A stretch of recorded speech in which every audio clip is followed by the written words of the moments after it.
விவசாயி, mechanic, engineer, இப்படி அப்பாக்கள் யாரா இருந்தாலும் அவங்க கனவெல்லாம் அவங்க பசங்களுக்கு ஒரு best college. AAA college of engineering and technology, Sivakasi. Counselling code 4680. 2026 தேர்தல் தோல்வி என்பது பலருக்கும் பல வகையில் ஷாக்கு கொடுத்துருக்கு. அந்த ஷாக்கில் இருந்து ஒவ்வொரு ஆளும் வெளியில் மீள முடியாமல் புலம்பலும் கதறலும் சத்தங்க பல வகையில் கேட்டுட்டு வருது. அந்த புலம்பல் கதறல் ஒரு பகுதியாக எப்பொழுதுமே அது கடந்த ஏறக்குறைய 30 நாளாக திரு உதயநிதி அவர்களிடமிருந்து கேட்டுக்கிட்டு இருந்துச்சு. இப்போ திரு உதயநிதி அவர்கள் அதை அவுட் சோர்ஸ் பண்ணியிருக்கார். அது யார்கிட்ட இருந்து வந்திருக்கு கேட்டால் எங்கள் அண்ணன் சீமான்கிட்ட இருந்து வந்திருக்கு. இந்த கதறல், இந்த அழுக, இந்த ஆதங்கம் எல்லாம் அண்ணன் சீமான்கிட்ட இருந்து வந்திருக்குதுங்கிறது ஆச்சரியம் இல்லை. என்னட்டுன்னா, எப்போ திருச்செந்தூர் ராதாகிருஷ்ணன் சீர்கொண்டு போனாரோ அன்னைக்கே தெரிஞ்சு ஏதோ டீலிங் நடக்குது. இது நாள் வரைக்கும் உதயநிதியை என்னென்னமோ பேசின அண்ணன் சீமான் இன்னைக்கு உதயநிதிக்கு வக்காலத்தை வாங்கி பேசியிருக்கிறதுங்கிறது ரொம்ப ஆச்சரியமா இருந்துச்சு. அதுவும் குறிப்பிட்ட விதத்தில் மேததாகு அணை கட்டுற விஷயத்தில் கர்நாடகத்தினுடைய அன்றைய துணை முதலமைச்சர் திரு DK சிவகுமார் அவருடைய ஸ்டேட்மெண்ட்டு, அந்த ஸ்டேட்மெண்ட்டை எதிர்த்து நாங்கள் காங்கிரஸ் கட்சியினுடைய நிலை எடுத்தது, தமிழக முதலமைச்சர் திரு விஜய் அவர்களுடைய அறிக்கை, பிரதமருக்கு வேண்டுகோள், இது எல்லாத்துலேயும் சைலண்ட் மோடில் இருந்த உதயநிதி அவர்களை கேள்வி கேட்டோம். ஏன் எதிர்கட்சி தலைவராக இருக்கின்ற திரு உதயநிதி ஸ்டாலின் ஏன் சைலண்ட் மோடுக்கு போயிட்டாரு? ஏன் பாஜக கேள்வி கேட்கறதுக்கு பயமா? ஏன் மோடி அவர்கள்ட்ட அவர் மோடி பண்ணுற தவறான இந்த நடவடிக்கைகளுக்கு கேள்வி கேட்க ஏன் பயப்படுறாரு? கர்நாடகாவினுடைய பாஜகவிற்கும் கர்நாடகாவினுடைய தலைவர்கள் லைக் DK சிவகுமார் போன்றவர்களுக்கும் துணை முதலமைச்சராக இன்று முதலமைச்சராக இருக்கார். அவர்களுடைய அழுத்தத்துக்கு அடிபணிந்து மோடி போயிடக்கூடாது அப்படிங்கிறத கேட்க சொல்கிறான். அதுக்கு அண்ணன் சீமான் பார்த்தீங்கன்னா, காங்கிரஸ் பூ போட்டு சாப்பிடுதா, பிச்சை எடுத்துச்சா,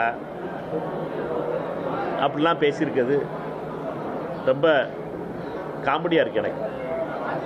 எந்த கட்சியை பார்த்து பிச்சை எடுத்துச்சா நினைக்கிறிய? பிச்சையே பொழப்பா வச்சிருக்க உங்கள் கட்சியை பார்த்தா. காங்கிரஸ் கட்சி 140 வருஷ கட்சி, 4 மாநிலத்தில் ஆட்சியில் இருக்குது, 120 நாடாளுமன்ற கட்சி வச்சிருக்கு. நம்மளுக்கும் காரைக்குடியிலே நம்மளுக்கு சொந்த மாவட்டத்திலே நம்மளுக்கு டெபாசிட் வாங்க முடியல. உள்ளூர்லேயே விலை போகாத சரக்கு நம்ம சரக்கு. இதை வச்சுக்கிட்டு ஊரெல்லாம் சுற்றிக்கிட்டு அவனாக்க இவனாக்குன்னு பேசுறதுக்கு அதே மண்ணில் பிறந்த வேணாம். அதனால சீமான் அவர்களை பொறுத்த மட்டும் எந்தெந்த வீர வெங்காயம், இந்த வசன வெங்காயம், இந்த வெள்ளா வெங்காயம் எங்களுக்கும் தெரியும், சரியா? அதனால நான் கடைக்கு பேசினா மரியாதை கொடுப்போம், இல்லைன்னா இதே வழி திருப்பி அடிப்பாங்க காங்கிரஸ்காரன். 4% ஓட்டு வாங்கினதுக்கே இந்த ஆட்டம் இருக்கே. காங்கிரஸ் கட்சி 100 MP 120 MP வச்சுருக்கோம் இந்தியா முழுசும். 4 மாநிலத்தில் முதலமைச்சர் வச்சுருக்கோம். மொத்தம் தென்னிந்தியாவில் எல்லா மாநிலத்திலையும் காங்கிரஸ் முதலமைச்சர் தான் இருக்காங்க. எங்களுக்கு எவ்வளவு இருக்கும்? தமிழர்னு சொல்லி இலங்கை தமிழர்கள் வாழ்க்கையை அரசியல் பேசிக்கிட்டு இருந்துட்டு, இது வரைக்கும் இலங்கைக்கு கள்ளத்தோணிக்கு போனதுக்கு அப்புறம் ஒரு தடவை போய் பார்க்கலாம் இங்கே இருக்க தாயப்பிள்ளைய. போகிறதெல்லாம் பாரிஸ் இருக்குது, போகிறதெல்லாம் இங்கிலாந்துக்கு, போகிறதெல்லாம் கனடாவுக்கு வசூல் போடுறதுக்கு, பேசுறது இங்கே இருக்க இலங்கை தமிழர்களை பற்றி.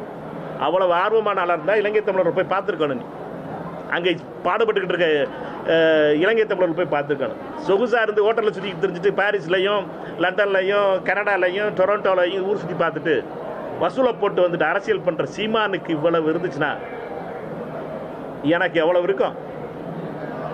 சொந்த ஊரில் டெபாசிட் வாங்க முடியல காரைக்குடியில். எங்களை பற்றி பேசிக்கிட்டு இருக்கு. 2014 தோத்தோம், தனியாக நின்று தோத்தோம். ஏன் தோத்தோம்? ஏன்னா உங்களை மாதிரி ஆளுகள்லாம் பொய் பிரச்சாரம் பண்ணி தமிழக மக்களை நம்ப வச்சிங்க. 2016 திமுகவும் அப்போ தனியாக தானே நின்றுச்சு. திமுகவும் தோற்று போச்சு. திமுக ரோட்டில் நின்றுச்சு. அப்புறம் திமுக காங்கிரஸ்ட்டு வந்துச்சு, கூட்டணி வைக்கணும் காங்கிரஸோட கூட்டணி வச்சதுனால திமுக 2வது இடத்துக்கு வந்துச்சு. அதுக்கப்புறம் ராகுல் காந்தி எதுக்கு ஸ்டாலின் வந்து முதலமைச்சராக பிரதமர் வேட்பாளராக அறிவிச்சார் நாங்கள் கேட்டோமா? திரு ஸ்டாலின் அவர்களே, எங்களை வந்து நீங்கள் வந்து எங்கள் தலைவரை வந்து பிரதமர் கேண்டிடேட் அறிவிக்கணும் நாங்கள் கேட்டோமா? தமிழ்நாட்டில் ராகுல் காந்தி அவர்களுக்கு இருந்த நம்பிக்கையை ஓட்டா மாற்றணும்.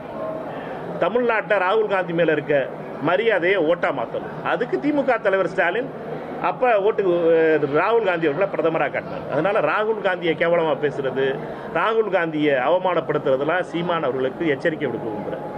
திருப்பி இப்படி பேசினா திருப்பி அடிப்பேன்.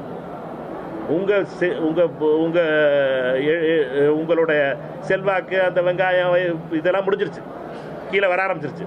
வசூல் பாவம் ராதாகிருஷ்ணன், அனிதா ராதாகிருஷ்ணன் வசூலை போட்டிங்கன்னா இருங்க, அதை வச்சுக்கிட்டு இருங்க. தேவையில்லாமல் காங்கிரஸ்காரர்களை பற்றி பேசுறதுங்கிறதுலாம் தப்பானது. சரி, ரெசிக்னேஷன் ராஜினாமாவுக்கு வருவோம். காங்கிரஸ் ஓட்டை வாங்கி திமுக ஓட்டை வாங்கி காங்கிரஸ் ஜெயிச்சதுனால ராஜினாமா பண்ண முடியுமான்னு கேட்டிருக்கீங்கள? காங்கிரஸ் ஓட்டை வாங்கி தானே உதயநிதி எதிர்கட்சி தலைவராக இருக்காரு. காங்கிரஸ் ஓட்டு இல்லாமலே அவர் உதயநிதி திருவல்லிக்கண்ணியில் ஜெயிச்சிருக்காரு. இது வரைக்கும் காங்கிரஸ் ஓட்டு இல்லாமல் அவர் ஜெயிச்சிருக்காரு. அது வரைக்கும் அவரை உங்கள் தம்பி உதயநிதியை ராஜினாமா பண்ண சொல்லுங்கள். அடுத்து 24 மணி நேரத்தில் ஓம் பிர்லா பார்த்து நான் ரெசிக்னேஷன் கொடுத்துருவேன். இந்த சவாலை ஏற்க தயாராக இருக்காரா சீமான்? உதயநிதியை ராஜினாமா பண்ண முடியுமா? உங்கள் தம்பி யாருக்காக நீங்கள் இந்த டீலிங் போட்டு ஜிங்ஜாங் அடிச்சுக்கிட்டு இருக்கீங்களோ, உதயநிதிக்காக ஜிங்ஜாங் அடிச்சுக்கிட்டு இருக்கீங்களோ, நீங்கள் இந்த பண்ண தயாராக இருக்கீங்களா சீமானுக்குன்னு கேட்க விரும்புகிறேன். அதான் ராதாகிருஷ்ணன் சீர்கொண்டு போனதுதான் டீலிங் முடிஞ்சிருச்சுல. நம்மளை பொறுத்த வரைக்கும் தேர்தல் முடிஞ்சதுக்கப்புறம் புது டீலிங் ஆரம்பிச்சிருக்கு.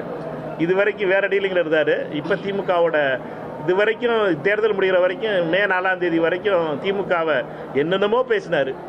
உதயநிதியவே என்னென்னமோ பேசியிருக்காரு. மாண்புமிகு முன்னாள் முதலமைச்சர் அண்ணன் ஸ்டாலின் அவர்களை என்னென்னமோ பேசியிருக்காரு. அப்படி பேசுகிறவர் திடீர்னு பார்த்தீங்கன்னா இந்த ஜிங்ஜாங் ஏன் அடிக்கிறாருன்னு பார்த்தீங்கன்னா சீர் போச்சுல, சீருங்கிற பகுதியில் பெட்டி போச்சுல ராதாகிருஷ்ணனோட. அதனால தான் வேற என்ன.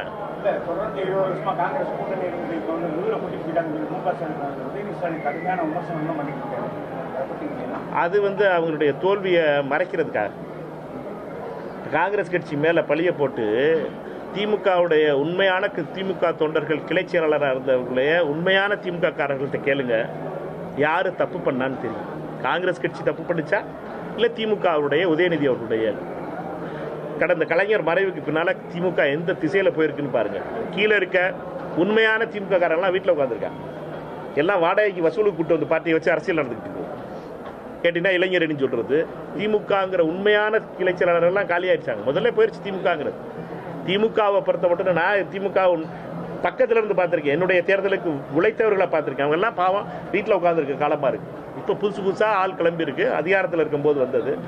இப்போ என்ன பண்ணணும்? திமுகவுடைய தொண்டர்கள் வந்து உதயநிதி தான் காரணம், பெண் நிறுவனம் தான் காரணம்னு ஊரெல்லாம் பேசிக்கிட்டு இருக்காங்க. அதுலேருந்து டைவர்ட் பண்ணணும்.